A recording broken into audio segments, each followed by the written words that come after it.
You know what? Let me read you some of these affirmations. They're kind of funny. Okay. I don't think I've ever read them to you. No, no. All right, so P, you already have a great plan and strategy. You need to focus on bringing it to life and making it work.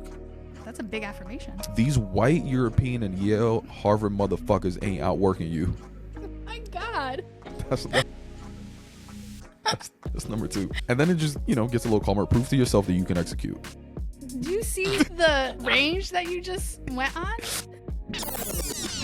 This week's episode, we're catching you up on what's been happening with Plural the past 6 months. Not only building a product, but trying to get it approved into the App Store, launch it, all while trying to raise money from investors. We're going to get into all of those things. You know what? Now that you have an idea around what we're going to talk about this week, let's get into the conversation. February is a busy month for you. Yeah. Right? And it's not because of Valentine's Day. Your No. boy been No, single. it has been quiet. Oh, it's No, so, all right, if we look at February for you, we both had this kind of around the same time, but in 2022, remind us what happened. I quit my job working at TikTok. How did it feel back then? I mean, at the moment, it felt liberating because you got to think back. Like, I had savings accounts stacked and I was like, I don't need to be treated like this. I'm out of here, right? And I think working in tech gives you a certain level of like edge and confidence. You're like, I could do whatever. I could sell t-shirts easy. I could sell this easy. And I realized it's not that easy. Well, so why did you quit? Well, I mean, I quit because, long story short, I feel like I was being undervalued, underutilized, and unappreciated. And I wanted to launch my own company for something that I was actually passionate about and not just like selling ads for companies that like really didn't need me. Like, I felt so replaceable. I'm like, you could plug anybody out into my position and they'll do a good job. But what I wanted to do, I don't think that many people were like courageous enough to take on. And what was that? I wanted to save people from their own demons. Damn, that's intense. Yeah. Like, I think, all right, so in advertising, a lot of people would often say like, yo, this job isn't that serious. Like, we're not saving lives. I feel like I'm saving lives now. Did you feel that way when you quit though? Because when you quit, Plural was just this. It was the podcast, it was merch, right? Like, we didn't have all the things that we have now. So at that time, what drove you? I think it was just like the level of disrespect I was facing. That's what really drove me. It was the like, I don't need this. I can leave. Yeah. And when I quit, I thought I was just gonna. So when I quit, I was just like, I need time to think. I don't know what I want to build. I don't know what I want to do. All I know is that I was making content about authenticity in the workplace and it was resonating with folks. And I was like, let me just keep making content and just see where this goes. And then that led to speaking engagements. And the speaking engagements led to the app because during the speaking engagements, people would be like, yo, P, I wish I could just like put you in my pocket. Anytime I doubt myself or I'm having these negative thoughts, I could hear your voice being like, do this, do that. So I was like, oh shit, you can't put me in your pocket. Well, some of you.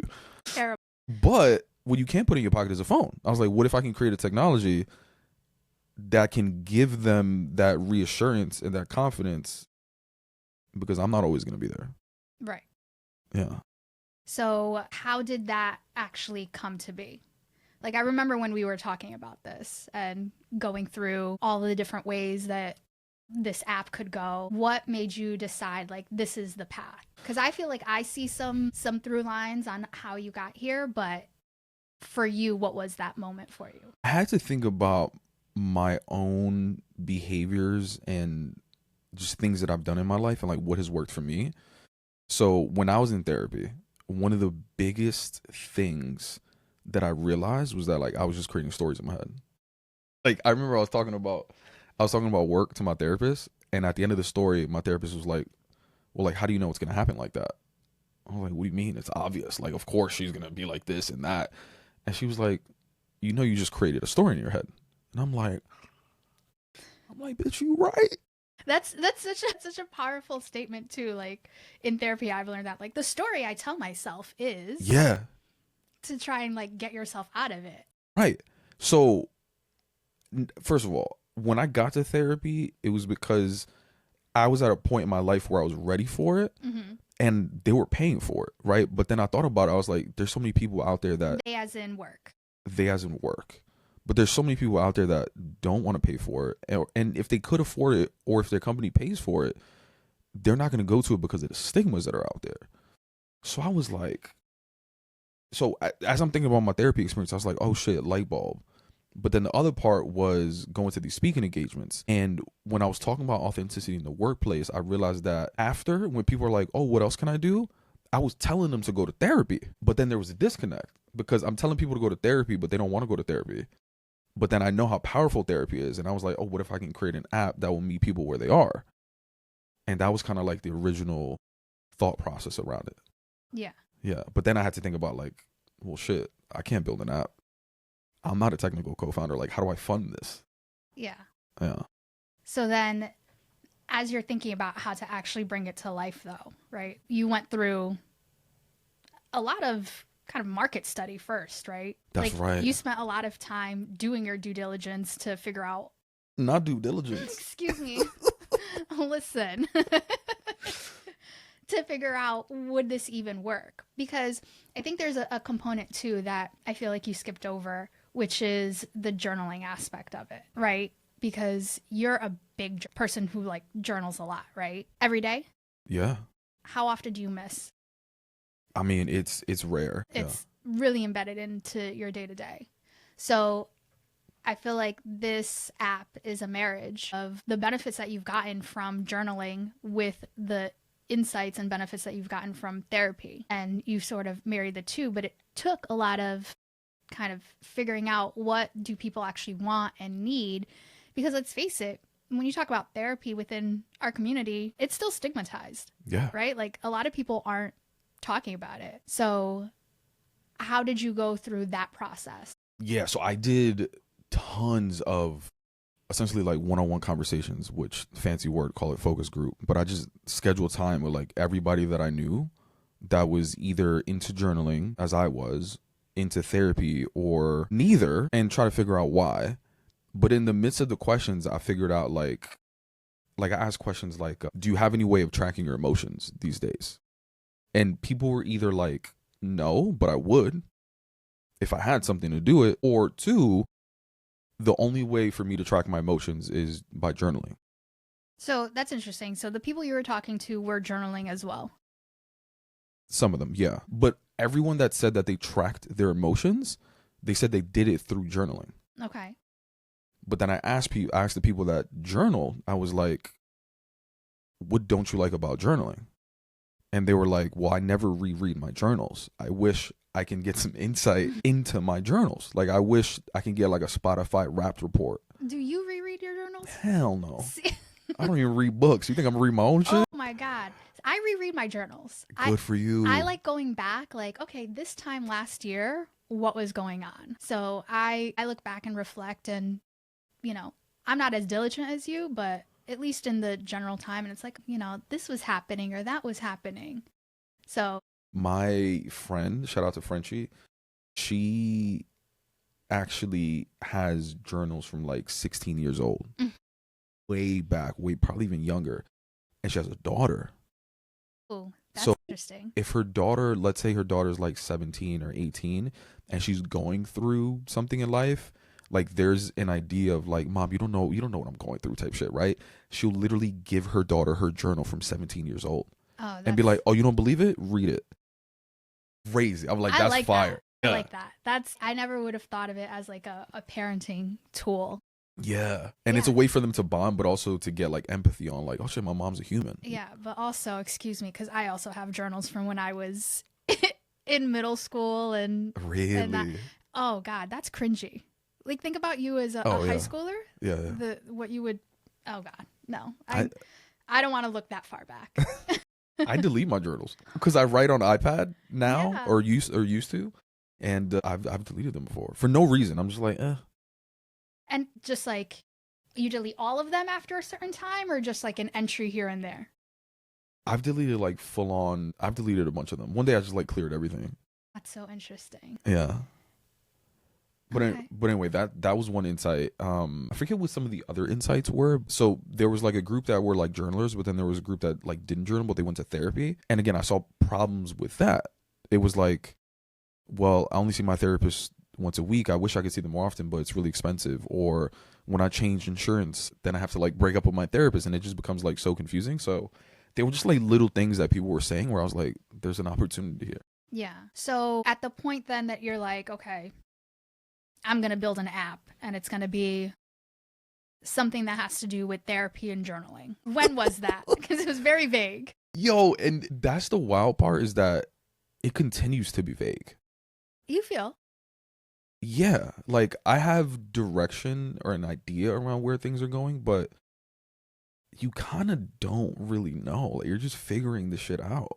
Yeah, so at the time, another thing that I did was I researched like what apps are out there.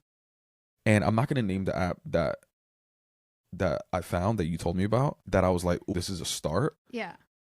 But I found a couple different apps and I was like, "Oh, that's a start, but it doesn't do this one thing that I really wanted." And I couldn't find an app that did the one thing that I really wanted, which is I wanted to be able to go into an app, vent about whatever was happening, and I wanted to click a button and I wanted it to tell me if I was jumping to conclusions. Because that's what my therapist did. Okay. She would challenge me and be like, is that true? Or are you just creating a story in your head? Like, no app did that for me. I wanted to like take certain aspects of certain apps, but then embed, but then I wanted to include these new things that I knew for a community like myself was really valuable. Yeah. So that's really interesting because I know that this is one of those areas where you and I are very different, where you can have kind of, sort of, somewhat, maybe an idea and you just go full steam ahead. Where I'm like, Cool. I need to like know all of the things and have it all planned out. Yeah. And you're just like, no, I kind of had this idea, something like it. I remember our conversation when I was like, oh yeah, this app. And you're like, that's it. Yeah. You're like, that's it. And I'm like, what's it? And you're like, this. Like, this is what, imagine like we do this, but it's going to be like in our voice and it's going to talk to us the way that like it resonates for us. And I'm like, okay, you're not really saying a lot. Just like, I thought this app was cool. I'm sending it. And yo, I remember that I was at a coffee shop. You sent it to me and I had like an epiphany. I was like, shit, this is it. I was like, this is what and it's crazy because again, when I quit my job, I didn't have an idea. Right. I just knew I needed time to think. But if I was working at TikTok at the time and you sent me that, I wouldn't have had that epiphany because I would have been like, I don't have time right now. But it's like, I think luck, right? It's like when work meets that opportunity or like whatever, like that was just luck. Like you sent me that app at the right time. Was it luck or was it fate? Okay. Fate. When was that about? I don't remember the exact time, but it was like summer-ish, I think, because I just remember being outside and like not having to wear layers. Yeah. So you quit February 22, summerish of 22. You're like, I think I have an idea. Shit, yeah. And then Timeline makes sense. yeah, and then you start putting it into motion.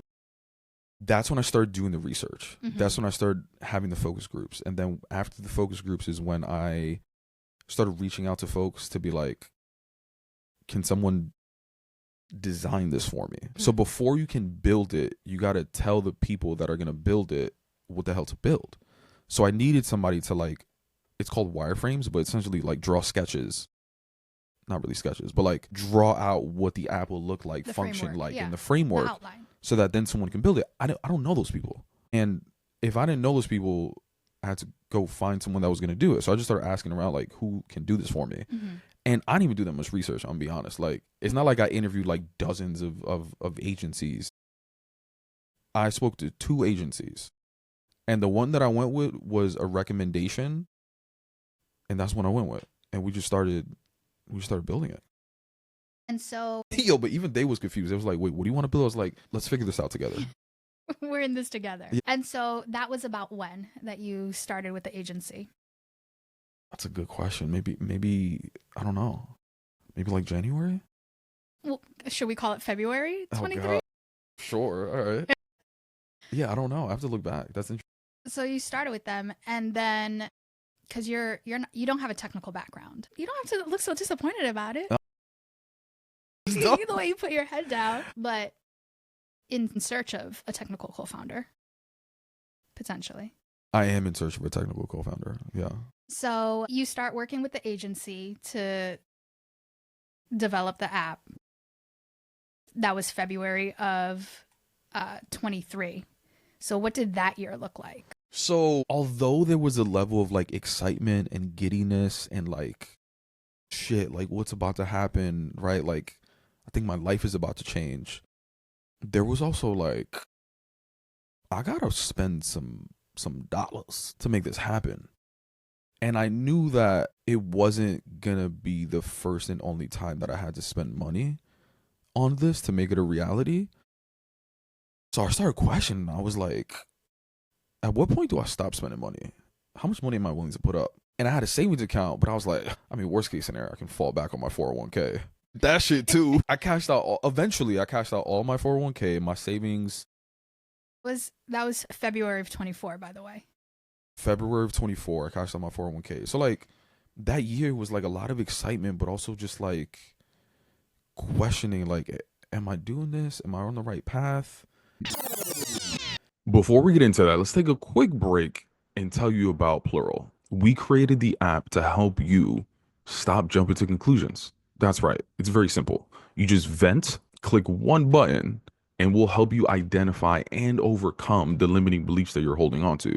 You see, there's data out there that says 80% of all of our thoughts as humans are negative, and 95% of them are repetitive. So on a daily basis, we are stuck in this endless loop of self-doubt. Plural will help you get out of those negative thought patterns so that you can get back to living your best life.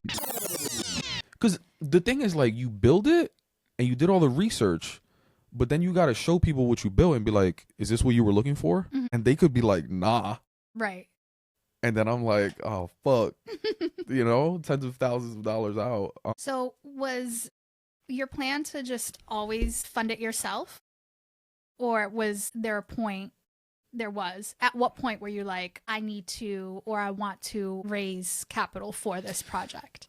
Yeah, so I always wanted to raise money from investors to fund the development of this, and really not just the app but the company, because I saw what my competitors were doing and they have raised hundreds of millions of dollars.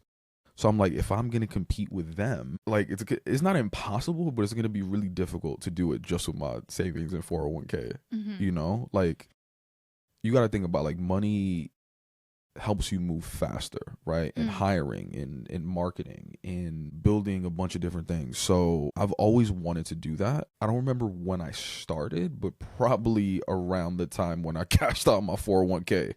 Yeah. Because I was like, all right, well, that was what I was going to use for the future. Now I don't have anything else to tap into. How many times did you think this isn't going to happen? I mean, till this day, I think this isn't going to happen. But just to get improved in the App Store for months. But I mean, even to this day, like anything that I've done, it doesn't guarantee the next step. That's how I think about it. Mm. So you go through this whole process. Yeah. And then you I finally tell you that it's in the App Store. I still think that's so crazy. Yeah. Yo, my team didn't even tell me. You told me it was in the App Store. I was like, that's crazy. Yeah. And it's funny because I told them that it was in the App Store. Yeah. Because you kept saying, like, it's getting pushed back. Hope, like, every weekly win that we did, like, progress. I think it's going to come. And I remember you saying, oh, you know, we're just waiting. It seems like this is really going to be it. And then I happened to check in the App Store the next day that you sent that. I was like, oh, look at him. He got it. He didn't even tell me. And I had no idea. And I was like low-key upset about it. I was like, oh, damn, he's not even going to let me know that it went. And I tell you, and you're completely surprised. And then you tell your team. So now you have the app in the App Store. Yo, I remember I was walking back home from the gym that day, and... Was it the gym? We're just going to lie. Okay. I mean, it was in that direction, so I'm just assuming it was the gym. Uh-huh. But I remember I was walking back home, and when you sent me that text, one, I didn't believe it. I was like, what? So I had to go check myself. It was there, but I like dropped down onto the floor, and I was just like, oh shit. I got an app in the App Store. And that also, I think, changed the way that I spoke about myself to people. I was like, I'm a tech founder now. A little bass in your voice. Yeah. It was a really, really dope moment that I just felt like celebrating. And because it was one of these things, I was like, oh, I have a product now. One, I get to put in people's hands, get to test it, get to get their feedback. But now I get to talk to investors from a different perspective. At least that's what I thought. Some investors will talk to you if all you have is an idea. I'm going to be honest. If you're Black or Latino or Latina, you got to have more than an idea most of the time. Mm-hmm. So I'm like, oh, if I can get past that idea phase and have a product, they're bound to invest in me, which we'll get into. Wasn't the case. Now I have even more than that, and it's like barely anything too. Because the app launched June Yeah. 24, Yeah. July. It was around Father's Day. Yeah. I remember it was around Father's Day. So at this point, right, you had cashed out your 401k in February. Now it's the summer. You finally have the app. You have been having conversations with investors. And previously it was like, hey, I have this great idea and I'm building towards it. And the money is going to go towards getting it live and all that. And now you actually have it. Yeah. And now you're like, okay, let's talk, right? Yeah. So do you go back to the same people that you were speaking to previously, or do you go to new people? I don't remember who I spoke to like before and after. I think when I first started talking to folks, it was just like people in my network that, first of all, I don't know that many investors, but I just spoke to a couple of people that were in but I just spoke to a couple of people that were like in my network just to get an idea.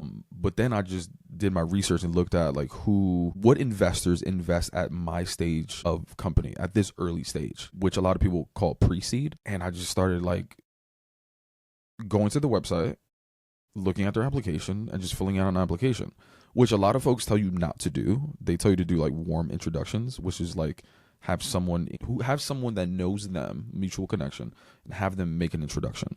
Which you gotta know somebody that knows somebody. Right. And considering how many dollars go into, like venture capital money goes into Black and brown founders. First of all, 0.48% or 0.5% of all venture capital dollars went to Black founders last year. And that's why things like the PayPal mafia exist. It's it's a closed loop economy. Yeah. It's just a bunch of white guys funding other white guys.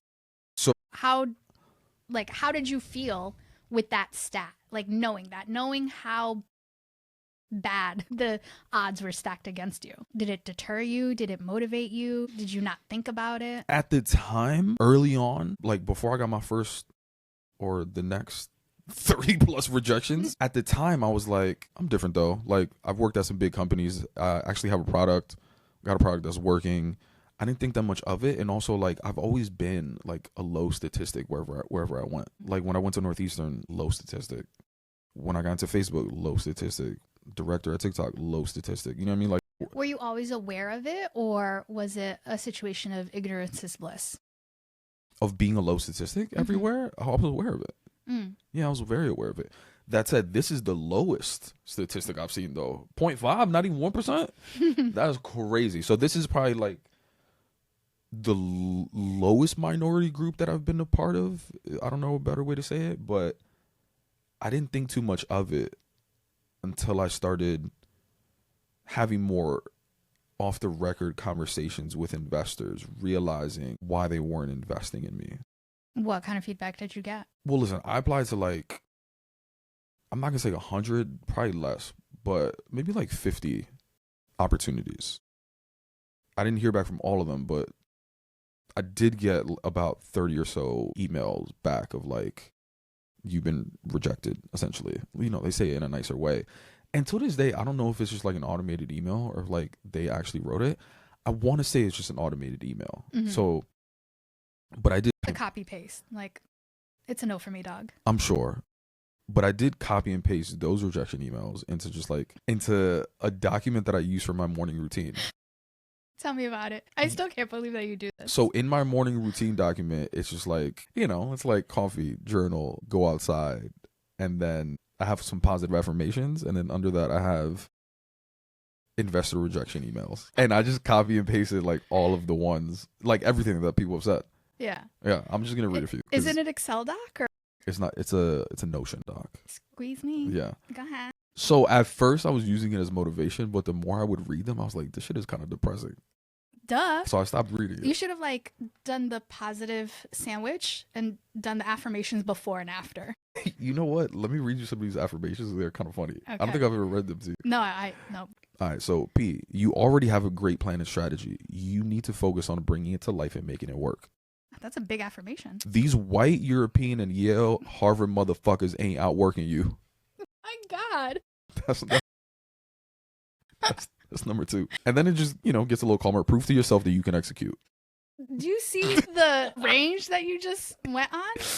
Yeah. Okay. All right. All right. So let me get to some rejections. So given the dynamics of the market, we worry that it will be challenging and costly to acquire customers at scale. As a small and early stage check writer, we like scrappy founders and lean business models that can grow without significant burn in funding. Interesting. Bitch, you said I'm not scrappy?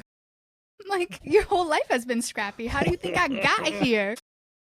This one is interesting. This one's actually funny. We ultimately decided not to pursue this investment opportunity as it is not aligned with the focus of our fund as some other opportunities we're considering. There's a bunch of them. Listen, I'm literally scrolling all the way through, but I keep these in a tuck. All right, so you kept those, and initially it was motivation for you. And then did it start getting to your head?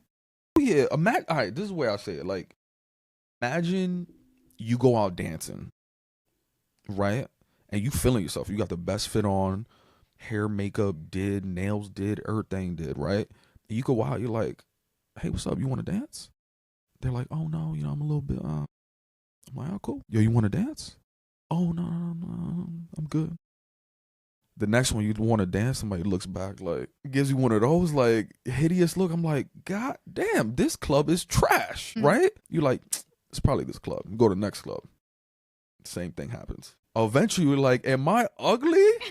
Do I smell my breath? All of the things.